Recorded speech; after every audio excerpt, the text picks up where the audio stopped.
Hey, good morning, friends. Greetings from the Space Coast of Florida. It's a beautiful Friday morning. Sun is coming right up over my shoulder. Yes, we are area code 321 because we are on the Space Coast of Florida, baby. Cape Canaveral is about 15 miles that away. I get to watch liftoff right here from my patio, run down to the Indian River Lagoon, and it's just breathtaking to see the reflection of the fireball in the water. They're better at night than in the daytime. I gotta say that they are better, and we get to see a lot of them. So much so that it gets to the point that, where are we going today? Yeah, Russians stuck up in space again or something? Who knows? But the purpose for my creativity today is, number one, I've been challenged. I watched a video earlier in this week about God doesn't want me to consume, He wants me to create. He's called me to create. That was basically the premise of the video that I watched from some gentleman, English gentleman. Doesn't it just sounds so much cooler when somebody talks to you in an English accent, you know? Telling me about sharing my abilities, my gifts, my talents, and creating something to share with the world. So that's what I'm doing. I'm creating because at this particular juncture in my life, I need to create something because there is a lot of negativity swirling in our world today. I mean, the media, social media, the news media, there is just so much vying for my attention, so much vying for my emotions, causing me to consume more than I need to. And these things just work up my anxiety, my tensions, my fears, my doubts. And so I wanted to create something today that I felt could be helpful to someone, anyone,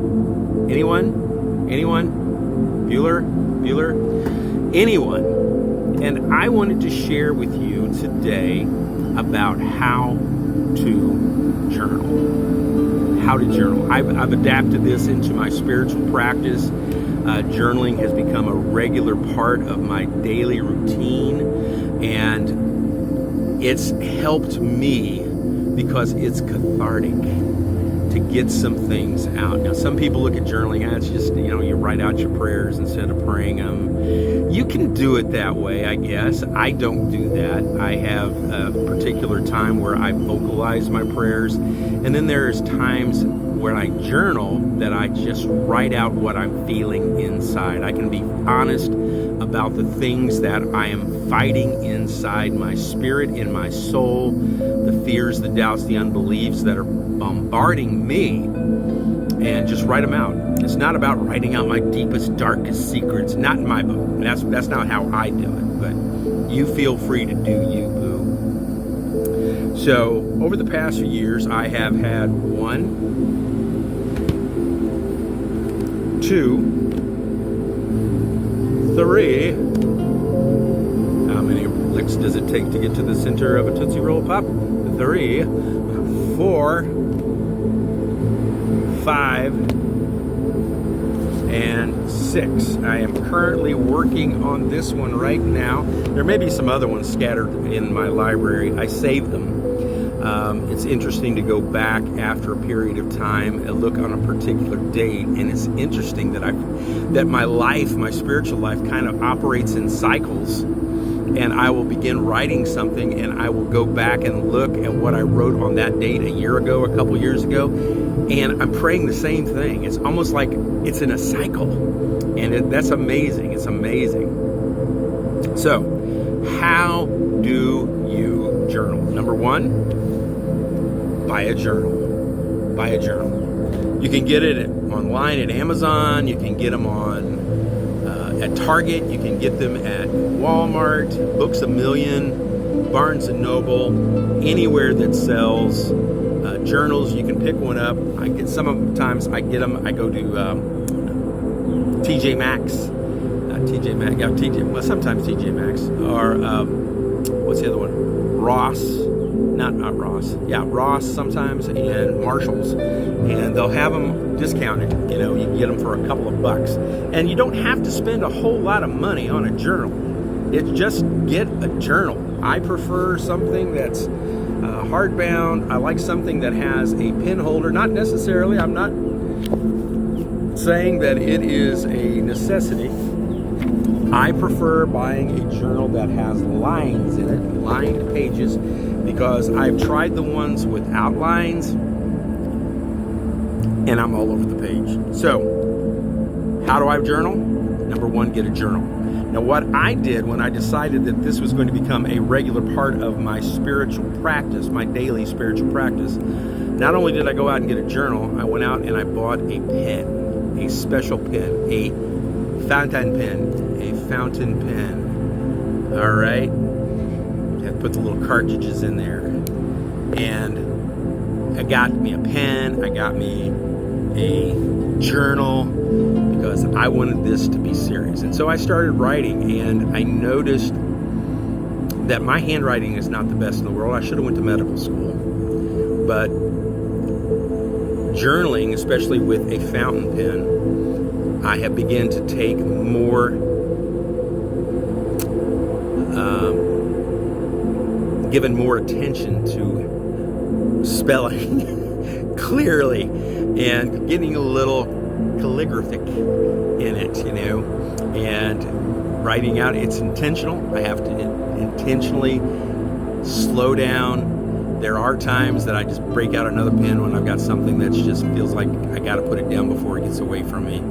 And but I like the fountain pen. I like the journal. I date it. I write it, and at the end of it, I just tell the Lord how I'm feeling. What's going on inside of me? What am I struggling with? What is coming against my soul? Why do I feel this way? And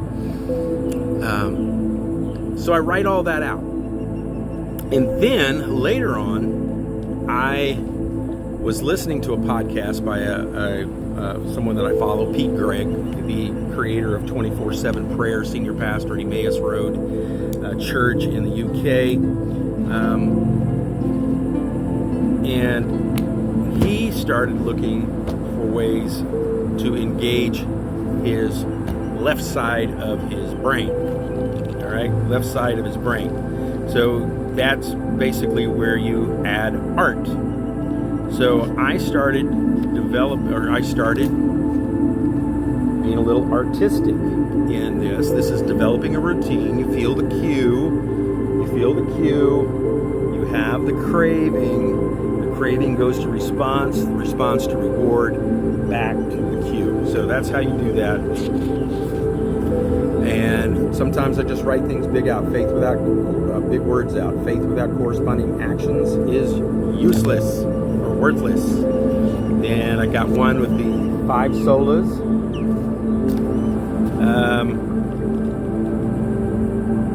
Going through here. What is soul hunger? I read that one day and I thought, what is that? So I did a little doodle in my journal and wrote that out. I used different kinds of colors. I've invested in a set of colored pencils, and I highlight. We'll pray for free. I've used that several times. And being creative with my journaling, how I put things out on the page, kind of like mind mapping. So I like the color. I like the here's one that I did. I want to show you. Where did he go? Saint Dumbledore. And then I got a tree over here, like a tree planted by the rivers of water. I used to do art when I was a kid, but not so much anymore. So these are some things that you can do. Use your journal as it relates to you. But how do you journal? Get a journal, get a pen, and get doing it. That's as simple as it takes. Pour out your heart, pour out your thoughts, pour out your intentions. Tell God what it is you're feeling, and release that negativity from inside of you. Make it part of your spiritual practice each and every day. You'll be so glad you did, and you'll find it exciting. You'll find it rewarding. You'll find it a blessed time. God bless you. Have a great weekend.